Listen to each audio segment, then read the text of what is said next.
নমস্কার বন্ধুরা, আমি আজকে আবার চলে এসেছি আপনাদের কাছে আরেকটা রান্না নিয়ে। পেঁপে পোস্ত কিভাবে বানাচ্ছি চলুন আপনাদের সঙ্গে শেয়ার করি। দেখুন পেঁপেগুলো কেটে নিয়েছি, এরপরে প্রেসার কুকারের মধ্যে দিয়ে দিচ্ছি। একটা সিটি দিয়ে নামিয়ে নেব। দেখুন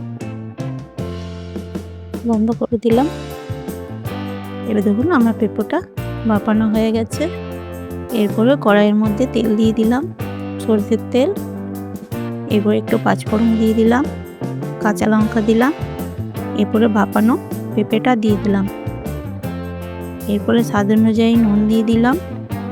এরপরে খুন্তির সাহায্যে ভালো করে নেড়ে চেড়ে নিচ্ছি।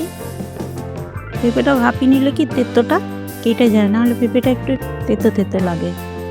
দেখবেন পেঁপে পোস্ত অনেকেই জানে বানাতে, আমার বাপের বাড়িতে খুবই হয়।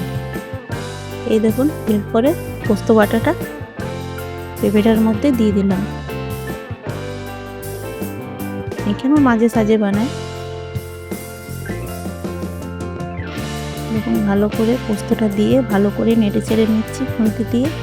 আর এটা চট জলদি তৈরি হয়ে যায়, বেশি দেরি লাগে না বানাতে। এরপরে দেখুন আমার পেঁপে পোস্ত তৈরি হয়ে গেছে। আপনাদের যদি ভালো লাগে লাইক, সাবস্ক্রাইব, কমেন্ট করবেন, শেয়ার করবেন। আবার অন্য ভিডিও নিয়ে আসবো আপনাদের কাছে। এইভাবেই আমাকে ভালোবাসা দেন, সাপোর্ট করুন। আবার আসবো। থ্যাংক ইউ, নমস্কার।